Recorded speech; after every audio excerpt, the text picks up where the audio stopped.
Katie chiming in and says she's coming after Sean. She says, quote, Carmen was a little long-winded. Quote, breaking news, Sean has just been fired from the podcast. Katie, you were it's going to be me, Katie, and Nick now. Bye, Sean. Bye. And that would be the second reoccurring guest that becomes a full-time host. The new podcast name, Two Girls, One Bald, coming to you this fall. Bald with a D, just to be clear. I hate you so much. There's the cold open, folks. Speaking of getting the party started.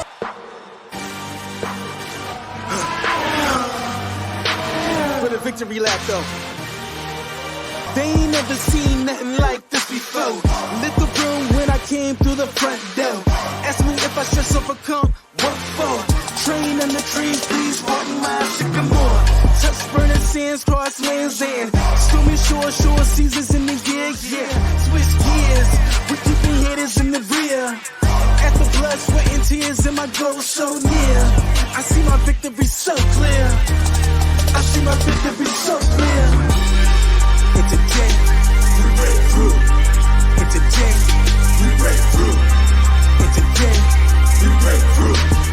And today, we break through. And today, we break through. It is time for a fresh episode of the Gridiron Podcast. It's episode 24, and if you're watching on YouTube or on Twitter, or the platform now known as X, I refuse to call it that, or on Twitch, wherever you find us live, you'll see that it's just me and Sean here tonight. I'm Nick Shook, that's Sean Barie. Katie Caldwell is at work, and she Gotta pay them bills from work. She is putting in the time and effort, paying them bills, as Sean just said. And on episode 24, last week in episode 23, we talked about Super Wildcard Weekend. We previewed it. We gave our predictions. Some of them bold, some of them landed, some of them did not. But it is now Divisional Round weekend in the NFL. This is when things really get fun, really get interesting. So who better to bring on to the show than somebody who is intimately familiar with two teams that are going to face off this weekend? It is Fox Sports Zone, Carmen Vitali. Carmen, hello. I'm gonna venture to say that I'm intimately familiar with three teams. Quite honestly, I was going to say, don't 6 years in Tampa mean nothing to you, Nick? No, come on. Well, actually, that was one of the two teams I was referring to since they're facing off this weekend. But okay, well, I'm counting the Packers. I know. Packers. I also cover the Packers and the Lions, and for my real job right now. Yeah, I know. We were going to get into the fact that the NFC North is your division. That's your territory. You claim it. You run it. You don't just occupy. You're not just there. You run the entire division. Everything. Look, the Super Bowl runs through Kansas City most years, not this year, but all the coverage runs right through Carmen. And we're happy to have you here. How you been? Busy, because I didn't really think that was going to be the case this year. I thought it was going to be like last year, where I had one team that maybe made it to this round, but to have two teams that made it to the divisional round, I apologize in advance if I get something mixed up between the Lions and the Packers, because my head is spinning right now. You are among the most factually correct individuals in the media landscape. Sean being right in front of you, of course, as we all know. Obviously, that man is an encyclopedia. Sure, let's go with that. I'm flattered. Steel trap up here. Okay. My favorite connection here, having you on, is the fact that you used to cover the Buccaneers. You lived in Tampa. And then as soon as you left, Sean moved to Tampa. Sean moved to Tampa.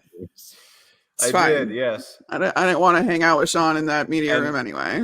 No, right? And now I'm full on rocking like creamsicle every week, It's I don't own a single creamsicle piece of clothing, which seems like a crime for all of the blood, sweat, and tears I put into that organization. So I need to have a talk with some of these guys. I keep buying. I see it at like Burlington, and I'll see it at Ross. It is. It's so just good. And like it's all, like when I find the cheap stuff, like this hoodie, I think was like $15, and my girlfriend's like, why do you keep, like, you're not a Buccaneers fan. Like, you cover the team. Like, I know, but, like, you don't understand. Buccaneer Bruce is such a cool logo. I love the creamsicles. So I got to go with them. I got to rock with them. That actually makes me wonder. Last weekend, I ventured out to watch the Browns as something, other than a media member on Saturday for the first time. And it made me go deep into, like, the storage to find actual Browns gear. And I came across some stuff I got from when I worked for them. How much Bucks gear do you have in storage right now? I have to know. No, so I am actually a purger. I am not a hoarder. I don't like to have a ton of stuff with me. So when I left the Buccaneers, I filled up 2 trash bags worth of Bucks gear and I brought it to the office for the girls to take from, like if they wanted any of it. So I have very little.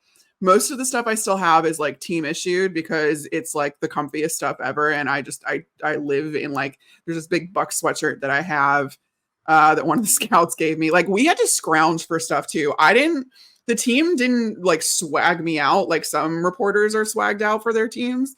So like not to say I didn't have a lot of stuff, but like I didn't have a ton of team issue stuff. And if I had team issued stuff, it was literally hand me downs from the coaches and the scouts. So I've kept some of that. I'm currently jealous because every time I go into the Buccaneers facility, every single person on that team, on that PR staff, on the media team is wearing creamsicle dunks. And I want to know where they got them. I bet you I mean, the creamsicle rollout was a huge thing, so I wouldn't be surprised if they did get those. I can get to the bottom of that pretty easily, but I never received. I guess I got one pair of shoes from something. But the worst part was that we would get a little bit of a swag bag before training camp to wear, like, because we had to wear Buck stuff, especially if you were on the field with the team. But the issue was they would give me girl stuff, and the girl stuff, they would give me these like running shorts that barely covered my ass. They would give me these tank tops, which I cannot wear. And if I did, there would be comments. And I'm just like, my body is not meant for this, like without revealing too much. So that's when I went into coaches' offices and I was like, hey, what don't you wear anymore? And I would just wear these giant t-shirts and leggings to practice in 95-degree heat and 100% humidity, which was really fun. But that was my options because I could not go out there in a tank top and these cut-off shorts. I'm like, I will get in so much trouble. Like, there's no way. But yeah, I mean, you know, go off though. Toxic workplace. Being a female. The airing of the grievances after she's left the Bucks. I know. I mean, I love that organization. The shorts were too short. The shorts were too short. All right. I'm trying to be professional here. You're doing a great job. We're going to get into some recent news real quick before we actually dive into our previews and talk to you about all things divisional round weekend, and especially one of the games that you're going to be attending this weekend. And that is that after, let's see, the Cowboys failed again on Super Wildcard weekend and in dramatic fashion again, spectacularly falling behind by as many as 41 points in that game before finding a way back into the game and making it look closer than it really was by the end. The Cowboys are not going to make a change at head coach. Everybody thought Mike McCarthy was going to be fired by Sunday night. Nope. Still on the staff. They're proceeding forward with him on staff. That is the news today. Any reactions to this? Did we think that there was going to be a change? Are we surprised at all the Cowboys are going to just continue forward with the status quo? I was in Jerry Jones' scrum briefly before I got completely pushed out because Dallas media is insane. Completely, I respect every single person that works on that beat because that scrum is no joke. But I heard enough just to say Jerry Jones to say, I'm not going to comment on the coaching thing. Emotions were running high. He did acknowledge that this was the biggest surprise of his tenure involved in football in general. And so you kind of thought, all right, well, where does this leave him? This was supposed to be the year. The field is weaker. The Cowboys had done so well at home. They had a really pretty easy path to the Super Bowl. And it felt in so many ways like, if not this year, then when? And there were so many expectations on that team. So it was, that stadium was silent for a lot of it, except for the "Go Pack Go" chants that were ringing out at AT&T. It was wild. And the Packers had just gone in and exposed absolutely everything about the Cowboys in one half, if we're being honest. I mean, that first half was all you needed to see. So I'm a little shocked that Jerry Jones didn't pull the trigger, but I also think that if you look at the coaching candidates that you would have ideally wanted to bring in, Jerry Jones wants someone that's established, who I see him and Bill Belichick butting heads. Like Belichick is used to having complete control over the roster plus coaching. Jerry Jones and Stephen Jones, for that matter, who really run stuff over there, they're not going to give that up. Because I mean, quite frankly, the roster's not the issue. So I think Jim Harbaugh and the Chargers is kind of a foregone conclusion. I think that deal is done. I don't know who else Jerry Jones would have been comfortable putting in there ahead of Mike McCarthy, who does come in with a really good resume and in the regular season can get things done. It's just these epic playoff collapses, with this one being the worst of all of them. The worst part about that too is the fact that McCarthy, I mean, yeah, his team played extremely poorly, but like, it's not like there was a situation where he mismanaged the clock or made a bad decision in the spot. Like they just played poorly the entire game. They got out. He wasn't forcing Dak Prescott to throw into coverage, like that wasn't him. You could make an argument to say he didn't have his team, I guess, ready or as ready to play as Green Bay was. But at the same time, I think that win said more about maybe not the roster, but maybe just about the way they executed. But I am surprised. Honestly, I'm surprised that Mike McCarthy has been deemed safe in Dallas, because this is what we've come to expect from Jerry Jones, right? Like, all right, the coach made a bad mistake, and or so he would think, and it was an embarrassing playoff loss yet again. Time to clean house. Dan Quinn might be on his way out anymore. We'll see. To hear he's safe though, it gives me hope, because even at how old is Jerry Jones now? He's in his 80s. Yeah, at least, even if not 90. Even at 80-some, 90-some years old, the fact that he did not fire Mike McCarthy, that shows personal growth, and that gives me hope. You're right. Okay? Apparently, you can teach an old dog new tricks. I thought Mike McCarthy was marked for the OC job in Pittsburgh the moment that clock hit triple zeros on what was that, Saturday? Yeah. So Sunday, but that's okay. Sunday. Yes, you're right. The fact that he is staying, I mean, hey, like you said, you can teach an old dog new tricks. We have some people in the chat here. This is my buddy Corey, colleague. He just says McCarthy, and then he says, "Is Marty Schottenheimer 2.0?" Well, I'm glad that took two messages, by the way, not just one. Like he's so for emphasis, like McCarthy. Is Marty Schottenheimer 2.0. I wanted to pivot to Bill Belichick and just the fact that like his name is tossed into everything, but at the same time, I'm kind of over that whole thing. I just want to see how that plays out. So let's transition instead to the team that the Cowboys lost to, the Green Bay Packers, one of the teams that you cover very closely, and I did not gloss over earlier. They have advanced to the divisional round. You have obviously seen this team, and you've seen the development of Jordan Love, especially over the back half of the season, how well he's playing. I mean, the kid's on fire. So when you're sitting there in the stadium, at AT&T Stadium, and you're watching them just house the Cowboys offensively and defensively, was there any moment where you were just like, I cannot believe this is happening? Because I remember your one tweet where you said, they've just reminded us in the press box that there's no cheering allowed in the press box. I mean, were you shocked? Yeah, that's what. So I don't think, even as much as you've seen this team grow in Green Bay and you realize that Jordan Love is the guy, you still don't expect them to go out and completely dominate. That was the surprising part. And the fact that they gashed the Cowboys defense with Romeo Doubs.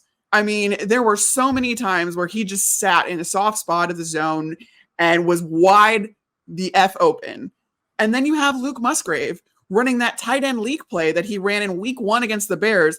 Week 1, he stumbled. This time, this man had no one within 16 yards of him and just bulldozed to the end zone. I mean, it was total and utter domination on the Packers' part. And that was what was surprising. Every time that Jordan Love found Romeo Doubs on one of those chunk plays, wide ass open, there was a laugh that escaped my mouth. And I think the cheering in the press box, honestly, was disbelieving moans from Dallas media more than anything. And I do think that, so Brian Gutekunst and his staff do sit in the press box during games. And so I think there were some cheers coming from them too, because they did not have a suite to themselves. So between that, and then honestly, it was the Dallas writers and the Dallas media that was like, what is going on? Like, this Cowboys team is grossly unprepared for everything that the Packers are throwing at them. And what makes the Packers so dangerous, though, is the fact that you never know who's going to pop off. It's been a different guy for at least the past 3 to 4 weeks that has absolutely gone off in the receiving end of things from Jordan Love.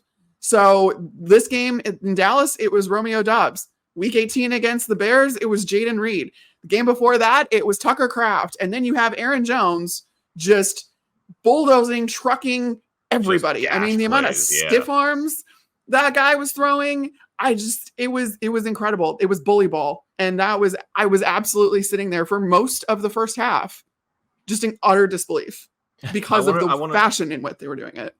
I just want to point out that when we had Carmen on for our NFC preview show way back in the summer, by the way, Carmen is our first ever recurring guest, I think. Friend of the show. Yeah, friend officially. I'm the first friend of the show. Yeah. I want to point out, and I wish we would have clipped this, and I guess we could do this in post. But you pointed out when you were previewing the Packers season, like it's going to ride on Jordan Love. It's all going to rely on Jordan Love and how he can develop. And you said, I don't think you were very high on him, and I don't think any of us were high on the Packers. And then you said, but as a Chicago Bears fan, they could absolutely have hit the jackpot for the third straight quarterback in a row, and they probably have. And lo and behold, they clearly have. On paper, Jordan Love is coming into about the best situation he could be coming into, on top of the fact he's been a part of this team for the last 3 years. He knows this offense inside and out.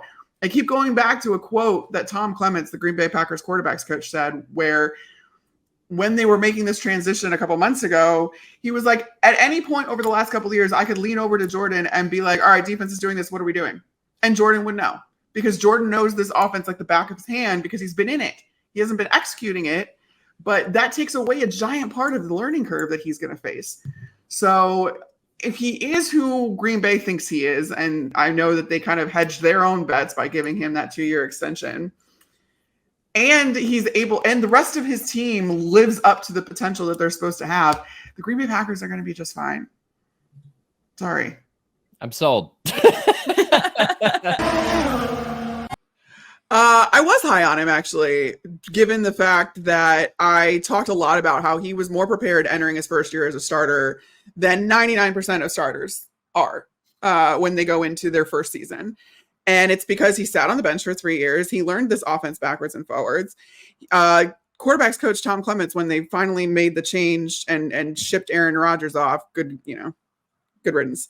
Tom Clements said that at any point while Jordan was on the bench, he could lean over to him during a game and say, okay, defense is doing this. What are we doing? What's the game plan? What's the next call? Blah, blah, blah, blah, blah. And Jordan Love could just give it to him right then and there. And it was only a matter of if he was going to be able to execute it, because he had it all mentally up there, which is the hardest part as an NFL quarterback. So then it was up to him to execute it. Not only was it up to him to execute it, it was up to these first and second year receivers to also execute it. And these guys are learning right along with Jordan Love. So you have things that are being disrupted because of the youth on this team. You have timing that is being disrupted, routes that are being disrupted. They're not run correctly. All this stuff that has to go perfectly well for a football player to be successful was hinging on guys that had no experience. So the fact that they got more experience later in the season, I mean, it's not a sexy reason, but they just needed time. And I talked Packers fans off a ledge in like week 6 because it hadn't clicked quite yet. And I wrote an article and I just talked about, hey, listen, it's going to take more than 6 games. You can't draw any sweeping conclusions from what you've seen so far.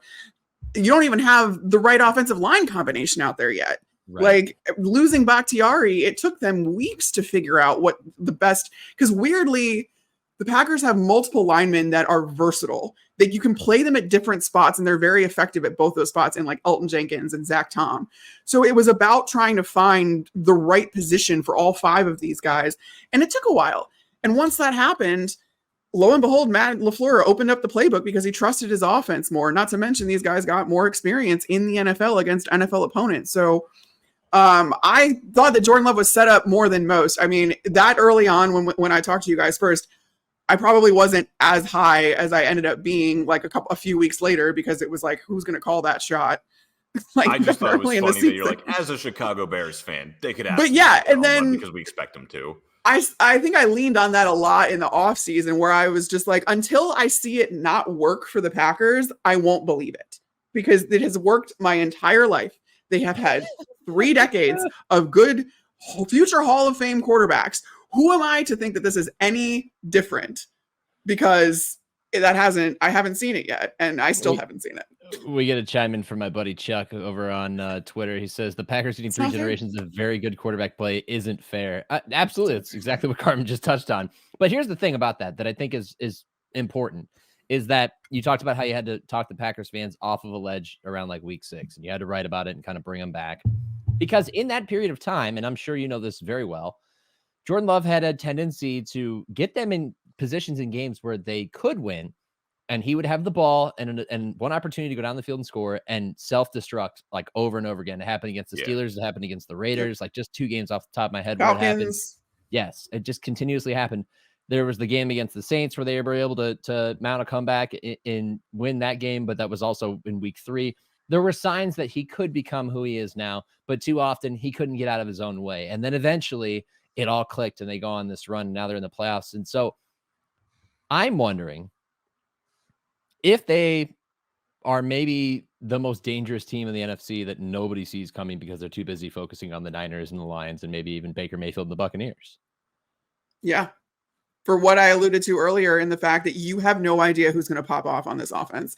And the way that Matt LaFleur and his coaches, specifically Jason Vrabel, who is the wide receivers coach, Dan Orlovsky did a great breakdown today with Andrew Hawkins, I think, about what these receivers are doing well and how smart they are running these routes, how well they are running these routes. They understand the leverage that the DB has on them, and they are selling differently and going the other way. Like the way that these guys have been coached up and have evolved and improved in just a season is incredible. I cannot be understated or overstated how incredible this Packers coaching staff has been with this offense.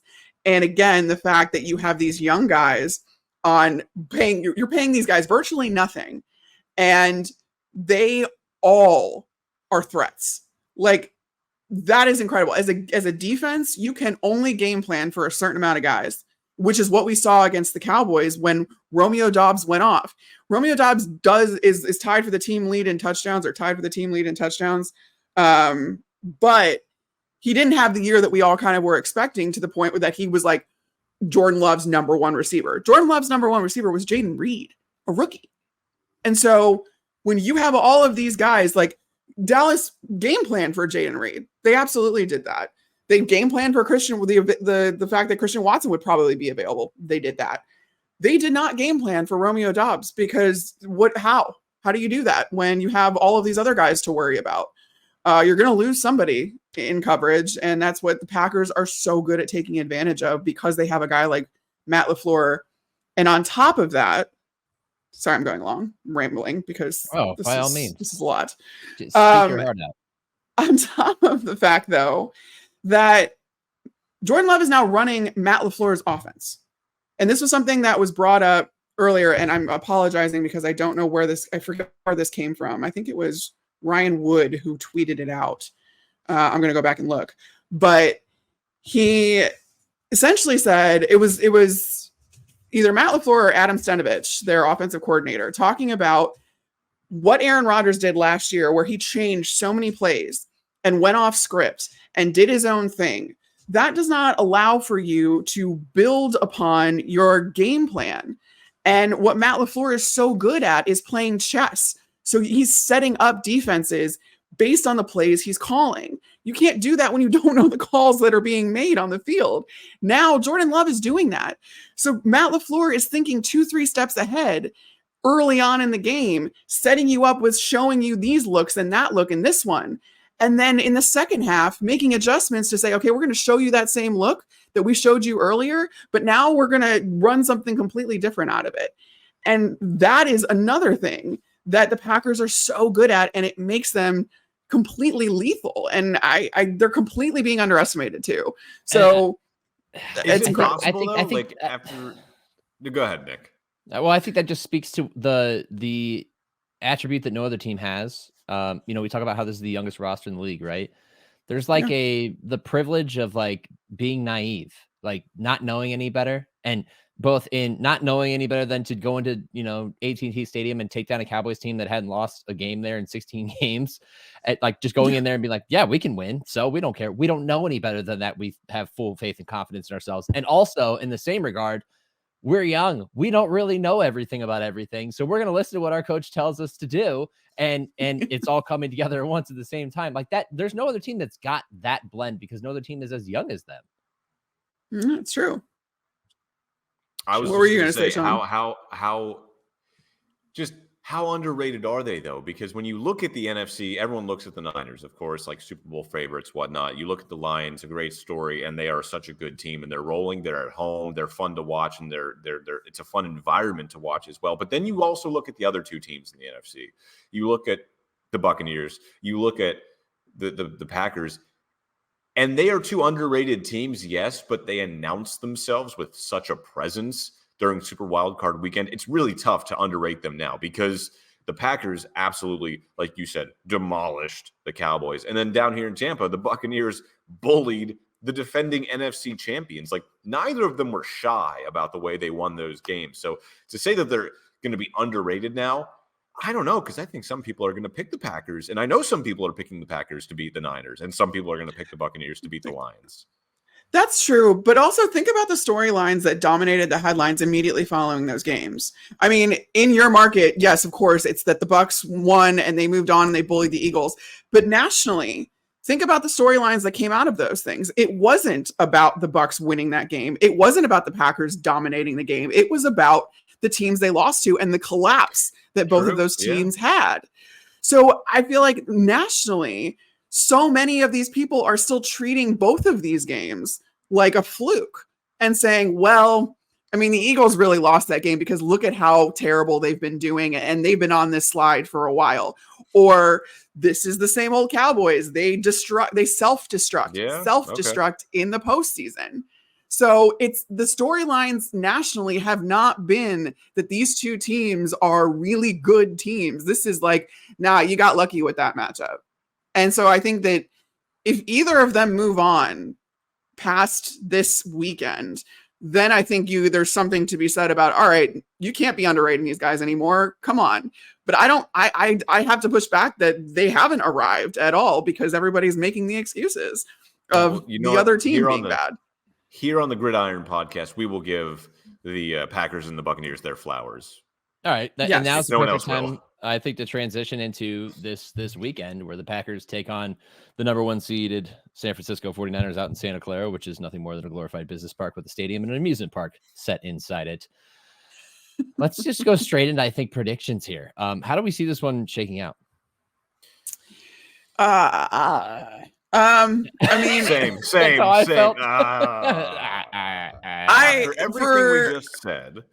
Everything we just said, I still don't know that I trust the Packers. And I think a lot of that still is youth. Like, you still haven't seen everything.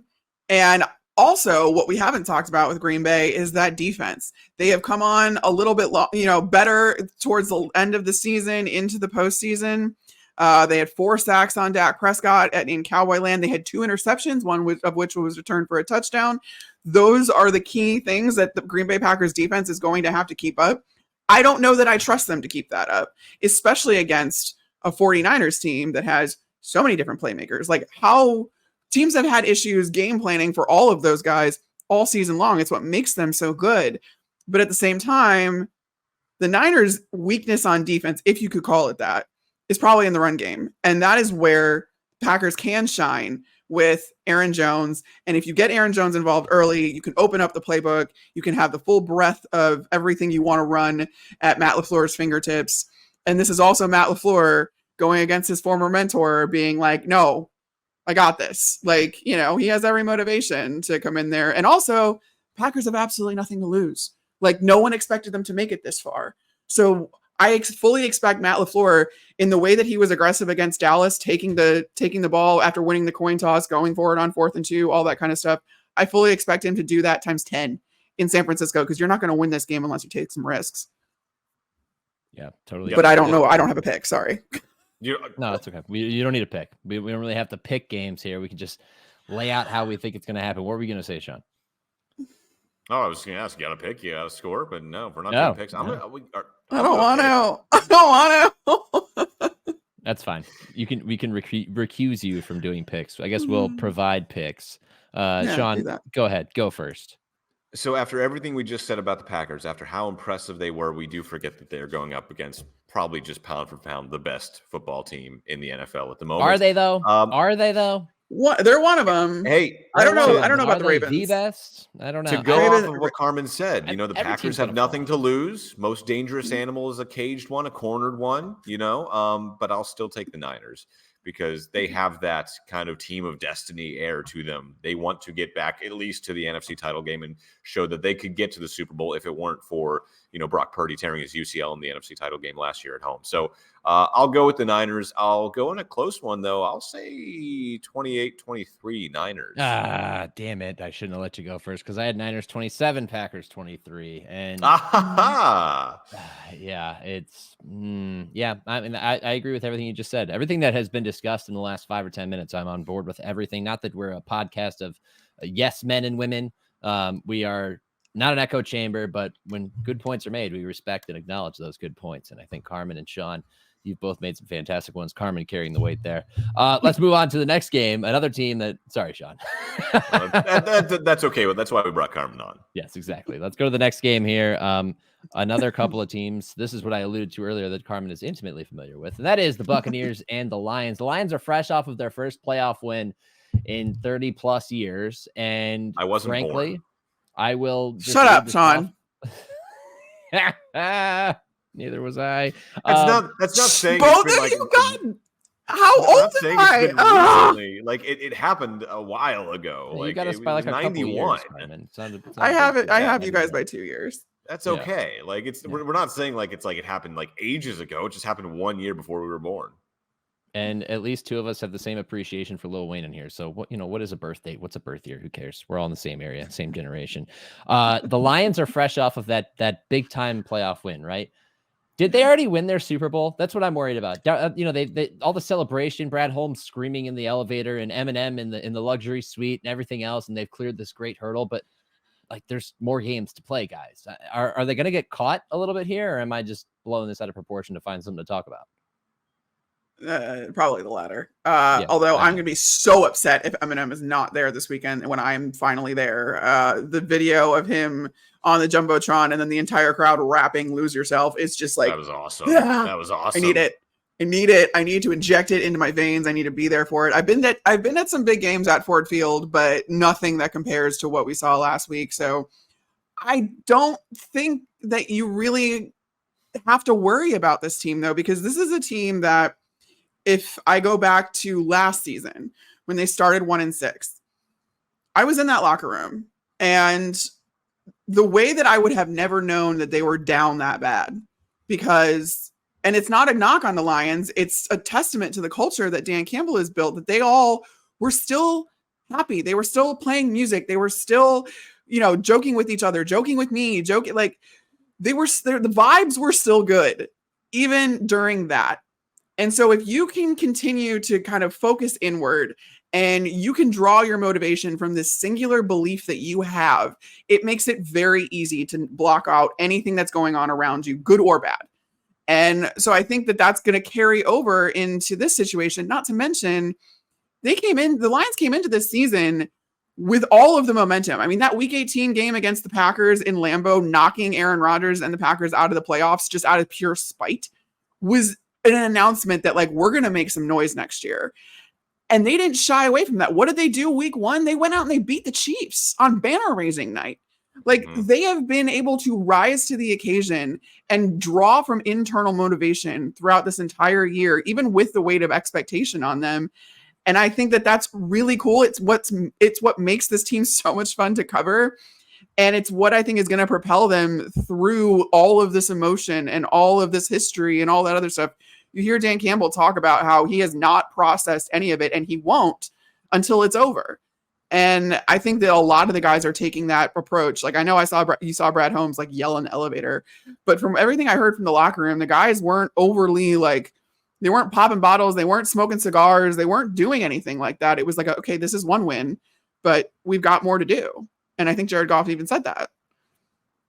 That's comforting because I worry about that. Sean. I think Carmen makes a good point, but to your point, Nick, I think the fans kind of saw that as their Super Bowl more than the players. Yeah, that's a good point. Yeah, obviously that's a lot of energy expended, but the fans were the ones that were, jeering Matthew Stafford for coming back. The Lions players weren't. Like they don't care about that stuff. They know what it means, but at the same time, it's like they're not the ones that were jaded when Matthew Stafford left to go get a ring. Jared Goff has turned into a great quarterback for them, so more power to him. What I worry about though is even when the Lions played the Buccaneers earlier in the season down here in Tampa on Creamsicle Day, which can they do that again? Like, can we do that again, please? It'd be great. It'd be awesome. I know. That would be great. I think the fact that the Bucs lost in those uniforms, though, means like they're not. Yeah, again, what was the stat? I think I said it on the podcast. And all of the history and the stuff behind why it took them so long to bring it back. Like they were so bad in those uniforms, and then they bring them back out and they lose. So I don't. We did a story on those uniforms that said, why are they so fondly remembered? You have a 192 winning percentage in those uniforms. Like this should not be remembered fondly. People like old stuff. The 90s are back. People like old stuff.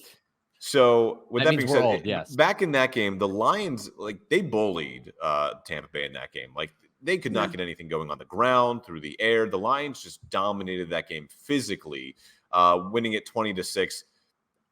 Kind of stopping, Detroit's high-powered offense for the most part. Tampa's defense did a pretty good job. What I want to watch, though, what I'm curious about is at that point in the season, Kalijah Kancey was still injured. He has become an absolute force in the middle of the defensive line, along with Vita Vea. And you also didn't have quite the emergence of outside linebacker Yaya Diaby that you do now. Now he has that starting job. He has taken over for Joe Tryon-Shoyinka, and he has taken over for Logan Hall. And who am I missing? Anthony Nelson, Shaq Barrett. Like he has really kind of taken over. And God, I remember back during like rookie minicamp when they trotted Yaya Diaby out there, and I looked up and I'm like, this guy's a linebacker. Crap, he's going to be able to play in this league. He is a big dude. Yeah, big boy. Those two guys who I just mentioned, they bullied the Eagles. So from being bullied themselves to bullying the Eagles, however banged up the Eagles were, I know they were without A.J. Brown and whatnot, but hey, when you stop the tush push, even if you're, holding someone's face mask and helmet, you still stop the tush push, which not a lot of teams have done. I'm going to be focusing on that battle. Can the Tampa Bay Buccaneers control the line of scrimmage on the defensive side of the ball? Because I think their offensive line can. Their offensive line is just evolved leaps and bounds from where Cody Malk was week one to where he is now. Mm-hmm. The run game has started to work. And even when the run game isn't, Dave Canales has found more ways to get Rachaad White the ball. I think this is going to be a really, really good game. It might be the game of the weekend. And I picked the Eagles to win last weekend. I got burned. So far be so you're going to ride with the Bucs? I'm going to ride with the Bucs. Why not? I'll give you more ammo if you want it. Sure. So the pressure packages and stuff that Todd Bowles trotted out against the Eagles were something that he hasn't shown before because it was brand new. If I still know Todd Bowles, he's doing the exact same thing. He spent the last 2 days or last day and a half, whatever it is, devising a new package that is Lions specific for this specific game for who they're going to have available. And he has taught it. He has installed it today for that Bucs team, and they're probably real excited about it because not only is Todd Bowles notorious for doing stuff like that, he is going against Aaron Glenn, who is the Detroit defensive coordinator. They are very close. These guys are best, like they're literal besties. It's adorable. I talked to both of them about each other earlier in the season. Todd literally calls Aaron baby boy. Like this is a guy that counts Todd as one of his mentors in this league. Todd is absolutely going to go out there and be like, okay, like I'm still the master at this. I am the defensive mastermind. Aaron Glenn is going to be just as motivated though to show him that no, I've learned, I've grown, I can do this too. So it's going to come down to the trenches. I do think the line, you can't underestimate the Lions offensive line though. This is one of the best offensive lines in football. They are so, so good. You saw that with the nods to Frank Ragnow and Penei Sewell in Pro Bowl and All Pro. Frank Ragnow didn't get an All Pro. I don't want to talk about it. These are guys that across the line, though, there's not really a weakness if they're all healthy. So that's going to be interesting to me, is just all of the crazy things that Todd is going to pull out between dropping D tackles in coverage or putting, I think back to even like, was it week 6 of 2019 when they played the Packers and Todd Bowles lined up Jordan Whitehead in the 0 and put Ndamukong Suh and Vita Vea as the inside backers behind him. Like, Todd is not afraid to do so many creative things with this front, and that's why there's very specific guys that can play for Todd Bowles in those positions because of what he asks them to do. We saw it even in the game against the Eagles. You had Anthony Nelson as a stand-up backer in the second level, where that screws with your mic points, that screws with all the checks that the offensive line is making. It screws with the protection that the quarterback is calling, all of that stuff, and it's going to be so cool to watch. I can't wait, but I think you're dead on in the fact it's going to start and end in the trenches, and that is music to my ears. That's the key. That being said, what, Nick? I was just going to say that's the key to beating the Lions. Like, plain and simple, if you watch their games front to back all year. Yep. The games in which they succeeded is when they protected Jared Goff well, because he can operate this offense effectively on time, on target passes if he's given time to throw. He can do it with the best of them. He's got an NFL level arm. We've seen it since he came in with the Rams, but he needs time to throw. And if you pressure him and knock him out of that rhythm, it's going to be a problem. He'll turn the ball over. That's what happened against the Packers on Thanksgiving. Go ahead. The Bucs also got to him in that game earlier in the year. They sacked him 3 times. And again, they weren't fully healthy on defense, and they weren't fully developed on defense to the level that they are now. So like I said, I'm going to ride with the Bucs because why not? I think this will be a really good game. And I'll take them 24-20. Okay. Yeah, 24-20. I think if there's a quarterback that's better equipped to deal with chaos around him, it's Baker Mayfield, not Jared Goff. And that could be the defining difference in this game, which is why I'm not going to pick the Buccaneers, because I just can't bank on that. Like, my gut said Lions 23-20, and that's what I went with my pick submission on Monday. So I have to stick to it because it's in the public now, and I can't go back on that. I'm already going to get lit. I don't hedge my bets. I don't hedge my bets well. That's something I need to be better about probably, but like I go full tilt on anything. You gotta stick to your initial submission, even if you know later in the week that it's wrong. I had some Ravens guy getting my mentions today, and he's like, I found someone who finally picked the Texans, and then I just copied and pasted a tweet that I sent out over the weekend where I said Texans might win the whole damn AFC. And I was like, well, I tweeted this, so I thought I'd stick to it. So I'm gonna stick with my prediction of Lions 23, Buccaneers 20. But honestly, what I just said about Baker versus Goff and who can handle pressure better and chaos around them, it is Baker. And I would not be surprised to see the Buccaneers pull off a win. And if we get an NFC Championship game in which it's like Packers Bucks or Niners Bucks, my head's going to explode. But imagine it's that kind of year. Imagine an NFC Championship game back here in Tampa because it's Packers Bucks. Oh man, hard pass. All right, let's move on to the next 2 games. Let's get through this. But before we do that, Katie has chimed in from work and she says Carmen is back with 4 heart emojis. Katie, you didn't see it because it was off camera, but I said the only reason I agreed to do this tonight was because I thought you were going to be a part of it. They lied to me. Oh no, we just withheld. That's true. You didn't explicitly say she was going to be there, but I assumed, and you let me assume. The Gridiron Podcast. We lure guests on. It was a lie by omission. Also, one thing on the creamsicle uniforms from our friend Lemon Bendy. The creamsicle color is awesome. The uniform is just finally old enough that lots of people don't remember the losses that tainted it. That is true. That's fair point. Yeah, that's very true. Fair point. Everybody likes to throw that. It's not like Computer and Red have been that successful outside of 2 years. I was going to say, yeah. Well, and then there was the 2002 years. Yeah, like with Gruden and stuff like that. Then. Yeah, I said, out of 2 years. Yeah, 2 Super Bowls. Well, they had 2 Super Bowls, but they were like a perennial contender from like 99 to like 05. Yeah. They were. And that's when they changed. Yeah, from 99. No, they changed. Like they changed in 96, I think. 96 or 97 was when they did. They went to the alarm clock numbers in 2014, and that really was awful. No, Carmen was there for that. I'm sure you enjoyed that a lot. I was not. I didn't get there till 2016. Thank you very much. Yeah, but they were wearing them then. Oh yeah, they were. It was awful. I hated it. Yeah. Try watching a game from the press box and figuring out who's who if you don't already know. Like thank God I knew that team backwards and forwards because I saw them in the building every day because otherwise I would have had no idea. But the flag logo is bigger, okay? And that's all. And the face mask was chrome, and that's what was cool about it. Katie chimed back and she said, "I'll never let you down again," with the little hard hands emoji. Cute. Come back, Katie. We miss you. All right.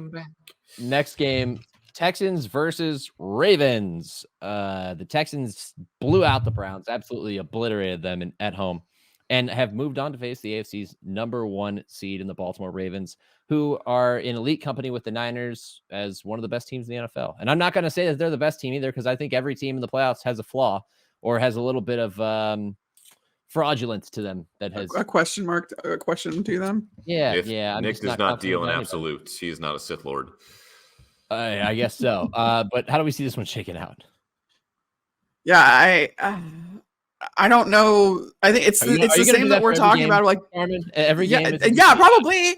There's a reason that all of these guys have made it to the divisional round and that the Ravens had a bye. I mean, that's the other thing. I don't know that I want to bet against the Ravens off a bye though. Like I think that being well rested, so much of this team comes down to like how healthy their team is and how healthy their players are to make the plays that they are. So like Lamar Jackson being healthy and have the full breadth of his skill set available to him is so important.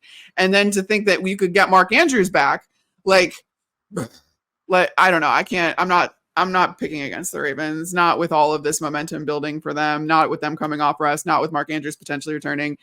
As much as I love CJ Stroud and I love that kid, I don't know. I'm not picking against the Ravens. I think that's the closest thing we're getting to a pick from Carmen, but I agree. I'm not going to pick against the Ravens. They are so good. Different defense than the Browns. Browns are banged up all over the field. Offensive line, defensive line, quarterback, clearly running back. Like the fact that the Browns made it at all with the record that they did is nothing short of a miracle. And it was a great story, but I don't want to say the Texans exposed them there. That the Texans just were ready, and Joe Flacco, I guess, it wasn't. The pixie dust ran out, but I'm not going to bet against the Ravens this time. I'll say, I'll say like, I don't want to say it's a blowout, but 27-17 Ravens. Yeah, that's fair. That's not blowout territory. Carmen, is that a Stanley Cup? Hell yeah, it is. Why am I not surprised? Who did you have to elbow in the head to get that? Oh yeah, logo's coming through. No, I got this one on Amazon. Yeah. I have 2 of them though. I got one as a gift.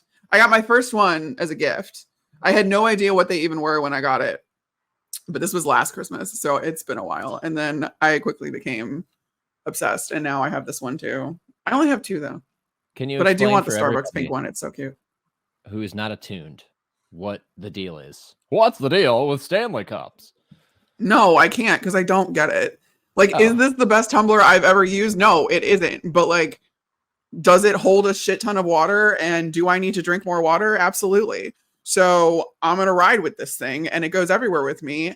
And the fact that it does go everywhere with me, it's now become my more emotional support water bottle. And I'm not comfortable unless it's like literally next to me. I sleep with it next to my bed. I bring it back down in the morning. I'm a basic white girl, guys. I don't know what else to tell you. Remember back in the day when like teacup poodles and purses were a thing, thanks to like Paris Hilton and like that. And the juicy like felt bags. Yeah, it's pretty much just what it is now. It's part of your person. Well, this is a lot less maintenance. I just throw this in the dishwasher every like week or so. Yeah, exactly. It's hand wash only. It's not. I can throw it in the dishwasher.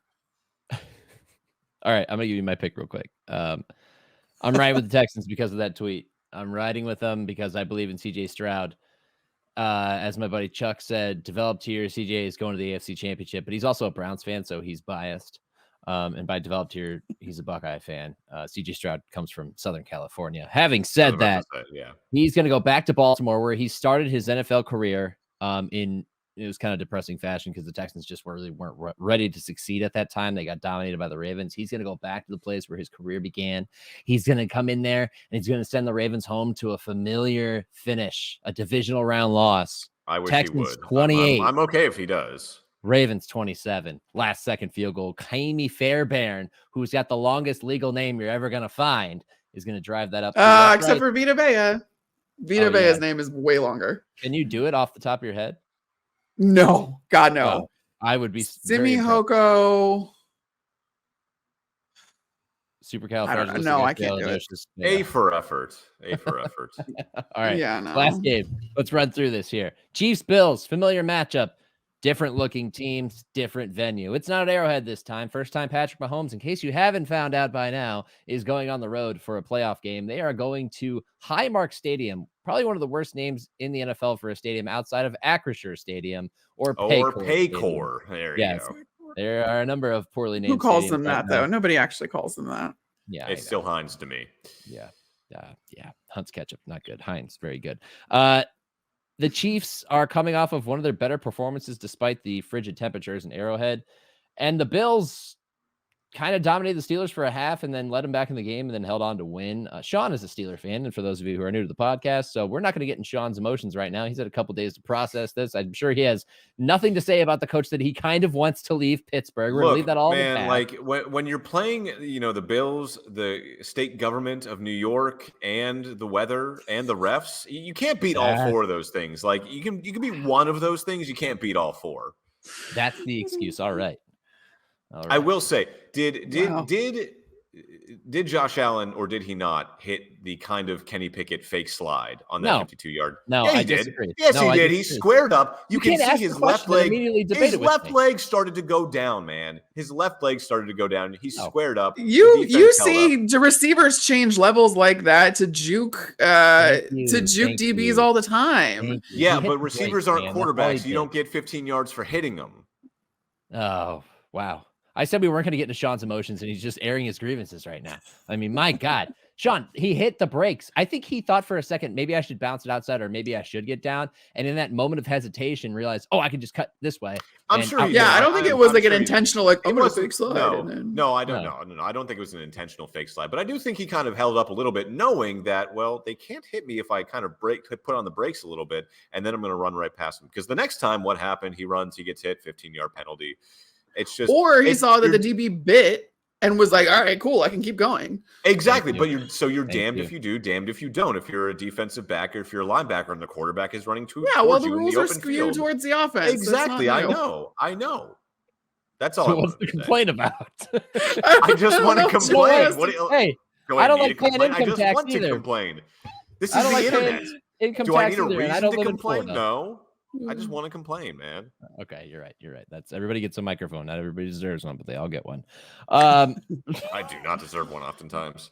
So, do we take the Chiefs' performance over the Dolphins as a sign that their offense is figuring it out, or was it just kind of an anomaly in weird temperatures against a team that is not used to playing them in those temperatures? I don't know. How are you gonna bet against Andy Reid in the postseason though? That's my thing. True. That's true. Like in the way that I know Todd Bowles can like devise a defensive plan that is opponent and like date specific, Andy Reid can do the same thing on offense and put together something that these teams haven't seen before, and especially two teams that are as familiar with each other as these guys. I mean, this rivalry has skewed towards the Chiefs in recent history. So I can't bet against Andy Reid in the postseason. Just the way that entire team locks in the postseason, I can't do it. I think there's something to be said about the mental hurdle too. Like, we haven't beaten these guys. This is our time. We're going to play them at home finally. And yet it's going to get to the third or fourth quarter and it's going to be close and something's not going to go their way. And suddenly the horrors of years the doubt creeps in, right? Like you started having PTSD flashbacks. Like, you're back in Nam. Fortunate son is playing as a Huey, flies over Highmark Stadium. You ask, how do you bet against Andy Reid in the playoffs? Like this, I'm picking the Bills. I think the Bills are starting to approach that kind of storyline of the 2011 Packers, the 2006 Steelers, those 9-7 Giants teams. They all had to go on the road and do it. The Bills don't, but they were at 1.6-6. They fire their offensive coordinator and they start to win games and they start to string games together. And they don't look pretty doing it. Like none of those games down the stretch really looked that good. This one against the Steelers last week probably was their most convincing win. when a team spots you 21 points, that's going to happen. But like you said, Nick, they kind of let the Steelers back in the game that one. But they didn't turn the ball over, which is huge, especially for Josh Allen and the Bills. I don't want to bet against them. They're at home this time. You know, that oh my God, I got to see what a Buffalo Stadium atmosphere was like earlier this season when the Bucs traveled there for Thursday Night Football, and it was great. It was like a college atmosphere. I wish I could go to those games all the time. It was so much fun. The amount of times I was offered alcohol, liquor, and just beer in general, I would have been like on the ground. Those are all forms of alcohol. Yeah, I meant to say like liquor, schnapps. I was offered a bunch. Beer, oh no! Doing it again. What? Just kidding. How about wings? Jumping through. Wings, food. I was offered food. Tell me you were offered like a brat or something. Yeah, I was not. I was offered nothing but liquor and beer because like they do. These people take shots of like blackberry schnapps out of bowling balls, and they do not wipe off the hole after you take those shots. That's not a surprise. So they also sacrifice themselves to the pit. So I mean, we've long known that Buffalo fans, that Bills Mafia are not. I was so confused when the governor of New York was like, due to safety, like we were trying to keep you out of like life-threatening conditions. Bills Mafia threatens their lives. Like they don't need the weather to do that for them. They jump through. No, they jump off cars into tables. Exactly, like flaming tables. Apparently, exactly. There we go. Yeah. So I'm gonna roll with the Bills. I don't know. They're starting to kind of take on that team of destiny. What is their winning streak up to now? 6 games, 7 games. Mahomes having to go there this time around. 6. It feels different. And I have no other reason other than vibes. That's all I got. Okay. Hey, listen, we love vibes. This is a vibes-based podcast. I don't know if you know this, Carmen, but since you were last on, this is very much a vibes-based podcast. So you fit right. Oh yeah, great. I'm gonna go with. I'm gonna double up on score here. I hate when I do that, but I'm gonna do it. Chiefs 23, Bills 20, and the reason is this: the Bills' offense has been rejuvenated by the replacement of Ken Dorsey with Joe Brady, but more importantly, by the running game. They have been able to run the ball in traditional fashion, which they refused to do for the last 2.5, 3 years. Dorsey's out, Brady's in. Suddenly they're running the ball downhill with James Cook, less reliance on Josh Allen. Everything's cool, right? Not against this Chiefs defense, one of the best in the league, one of the ones that I think is perfectly equipped to stop this. And the Bills defense has suffered a number of injuries. Losing Terrell Bernard last week, the impact was instant. Suddenly the middle of the field was open in the passing game. That's how the Steelers moved down the field. They chipped away at it. Ultimately, they weren't able to finish the job, but they got back in that game because the Bills defense was hurting so much. They lost a couple other DBs in that game. There are issues. You don't have Tre'Davious White already, who's been out for a long time. I'm not as confident in that unit. If it's going to be, an elements level game where it's snowy or it's still really cold and everything else, defense is going to matter that much more. And if you can't run the ball effectively on the Chiefs defense, then suddenly you got to rely on your defense. And if your defense, I don't trust it, it's got to be the one to win you the game, even against the Chiefs offense that has not been that good all year. I'm still going with the team that's done it and done it against you and is going to sow those seeds of doubt. They are going to become full-grown crops in the fourth quarter that you're going to have to try to fight through the cornfield of doubt. You're never going to make it out to the end. So it's going to be the Bills. They're going to lose. I love that analogy, that anecdote. That's crops. I like it. Crops. I'm trying to crops be better at my will grow in Orchard Park, New York.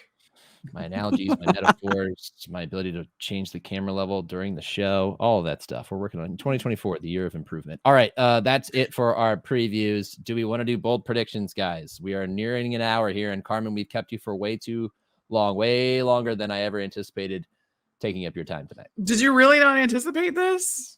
I mean, really? The three of us could talk for hours. That is true. Hours. I mean, to be fair, Carmen was a little long-winded. I was, you're right. I was. That's fine. I'll own it. This isn't television. I get to be long-winded. That's yeah, it's true. A 3-minute hit. You can have as much time as you want. We're happy that you were here. TV boy. You don't do picks. Do you do predictions? I do bold predictions? I don't have any prepared. So let me think off the top of my head. All right. Just one. The most agnostic sports reporter ever. She rolls with. I don't know if this is bold prediction. I don't know if it's bold prediction. What I want to happen though, and what I would love to see, because I love him very dearly. I want Antoine Winfield Jr. to get a pick 6. Oh, okay. that fits the narrative. Okay, I like He that, hasn't. Sean. I don't think he's had a pick 6 this year, has he? I No, don't he's had think 2 so. touchdown-saving tackles via forced fumble, though. God. Yes. At the goal line. And he has had interceptions, but I want.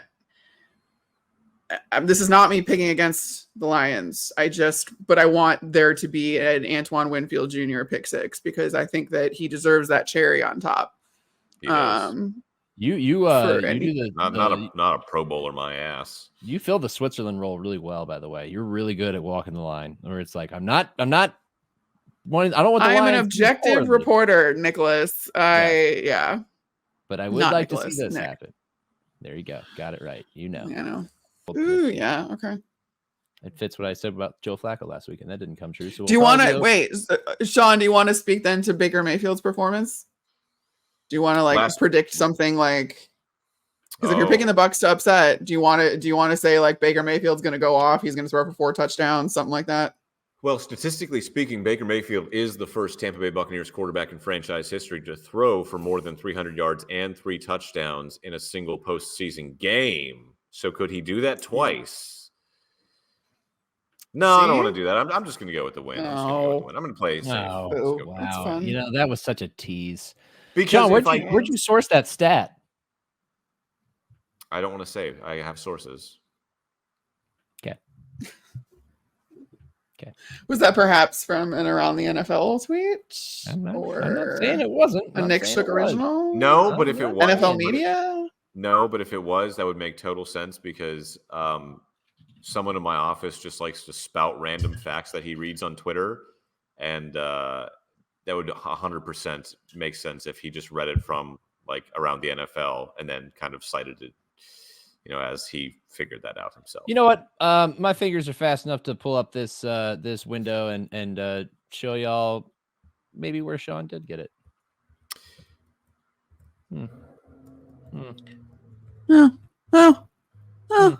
NFL research. Who knew? Look at that. Who wrote that article? Oh my God, was it really you? Huh. Yes. Oh, I'm gonna have so much fun with this. I'm gonna have so much fun with this tomorrow, Nick. You have no idea. Interesting. Isn't that convenient? So my coworker Kevin, he spends a lot of the afternoon reading just like tweets that he sees, and he like shouts it out. And half of us like have our headphones and editing. We're like, But I paid attention to that one, and he never says like, "Hey, I saw this from Nick Shook," or "I saw this from around the NFL." He just reads the tweet out loud, and we react to it. That's kind of what he does. So I'm definitely going to be like, "Hey, where'd you get that yesterday, Kevin? Where'd you hear that? Did you find that out yourself, or was it Nick Shook from the Gridiron Podcast?" Moonlights as a writer on NFL. I'm so happy that was you. All right, that has done it for our bold predictions. Carmen, I think at this point we thank you for your hour and 2 minutes. Oh wait, 2, 1 hour and 3 minutes of appearance. We always love having you on. You are a wealth of knowledge, who is fantastic at delivering it, and an even better reporter. So we love having you. That's so nice of you. I'm so uncomfortable. I'm sorry that Sean was mean to you. I'm so mean. Real quick though, when you head out to Detroit, make sure you bundle up. Try and stay out of the elements as much as possible. I know the weather's probably going to be cold for the game. Just make sure you bundle up. You're so mean. Speaking of which, you said earlier you've been to a few big games at Ford Field in the past. Sean and I have also been to. Oh, good God! A great place to watch your college football team lose 2 championship games. Yep. We have also been there for some big games. So University of Akron, of course. Oh wow! No! God! Oh my God! I really did that last time on the Gridiron. I know. I really. Yeah. That was. Wow. That was the biggest mess up I had though. So I'm okay with that. That's fine. Oh, it's too far away. I can't reach it right now. That's okay. That's a mulligan. We'll let you have. What do you guys? The golden great googly moogly. What? Your mascot. The Golden Flashes, aka the team that. There we go. Golden Flashes. Career. The Golden Lightning Birds, because our logo is a bird with lightning for a tail. Lightning coming out of its head. Carmen, your college mascot, your undergrad mascot, is Sun Devil. There you go. And what's a Sun Devil? Same thing as a Golden Well, Flash. Something made up by Disney.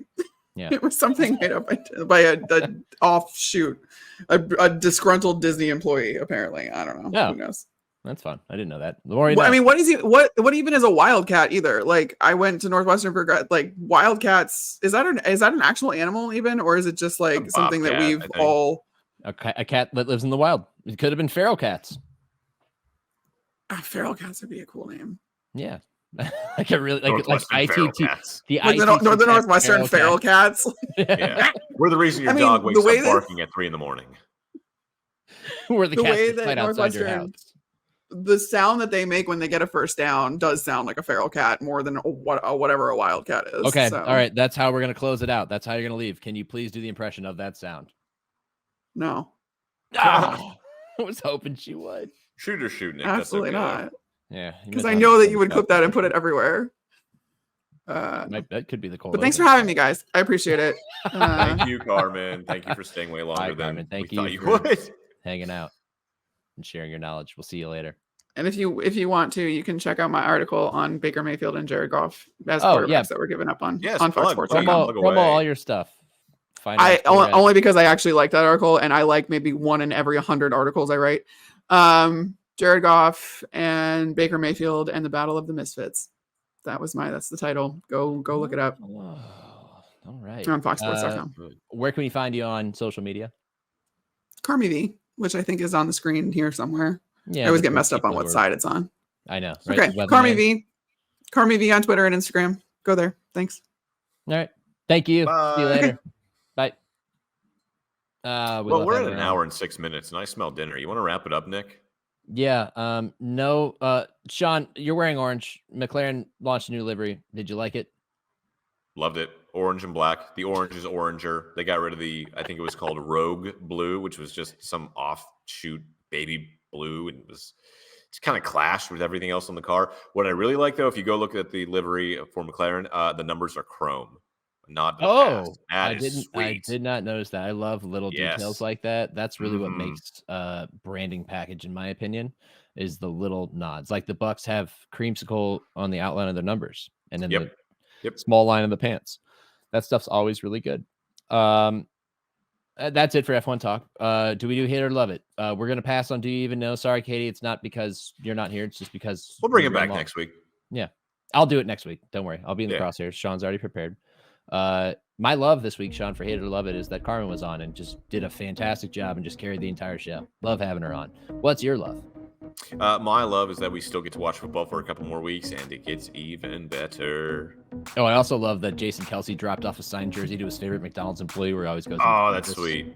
That was cool. Hate? I don't have a hate. Yeah, that's it. We're all love here. ELE. My hate, oddly enough, has something to do with Jason Kelsey. So obviously, after the Eagles lose to the Bucks Monday night, the news breaks that Jason Kelsey told his teammates in the locker room that he is retiring, which is the case. He did tell them that this was his last game. And now today, Jason Kelsey goes on the New Heights podcast with his brother and says, that's not how I intended for it to come out. I didn't, they gave me the floor and I didn't mean to tell them what my plans were, like, how it was leaked. But, when I announce it, I will officially announce it and stuff like that. And people are taking that as, I saw someone say, like, young journalists, you got to do better. It's better to be right than to be first. I'm like, and I forget who broke this story. I don't remember if it was Adam Schefter. I don't remember who broke the story in the first place. But at the same time, they're not wrong. Like, he has not said, oh, no, I'm not retiring. He even said, I didn't mean to tell my teammates my plans. So he did tell them he's retiring. He just hasn't officially announced it yet. So there's no learning experience here. It was a good report. It was good journalism. Jason Kelsey just didn't want it to come out that way, and it was always going to come out that way. There was a pretty respected reporter in Philly that actually, it was Jeff McLean, I think. He said, Jason Kelsey told me I have not announced my retirement yet, but he also told me do your job, so I am. And then he reported that he told his teammates. Like, look, there's money to be made. It's a good business move to actually save it if you're going to do it later, to do it on your podcast. He said he's not going to drag it out. I think he's going to retire. It's just that he's going to do it the right way. I respect that. And man, what a hell of a career. Former offensive lineman here, and major respect paid to anybody who can glorify the most unglorifiable position that exists, the least glamorous position in sports, center. It's an important position. It's a vital position, but to make it look sexy like he did. Hey, runner-up for sexiest man of the year, Nick. I'm sorry, he at least has hair. So I mean, he was always going to be in that running. He at least taking shots. I am shots across the bow, Nick. Shots across the bow. That's fair. You know what? I think I look better bald than I did with hair anyway. And you could probably bald is beautiful. Since you knew me back then. Don't look like the brownie elf anymore. So whatever. All right. If the brownie elf was juicing. Not that you are. I'm not. Never taking a steroid. I'd be much bigger if I was. Trust me. All right. For Sean Barie, I'm Nick Shook. Carmen Vitali, thank you so much for joining us. Go check out her work, foxsports.com. And also check her out on social media at Carmen V. She's a friend of the show and a fantastic guest. Thank you so much for coming on the show. Sean, this has been episode 24 of the Gridiron Podcast, and we will see you next week to recap more of the NFL playoffs, divisional round. And as always, live life in the fast lane. There it is. Goodbye.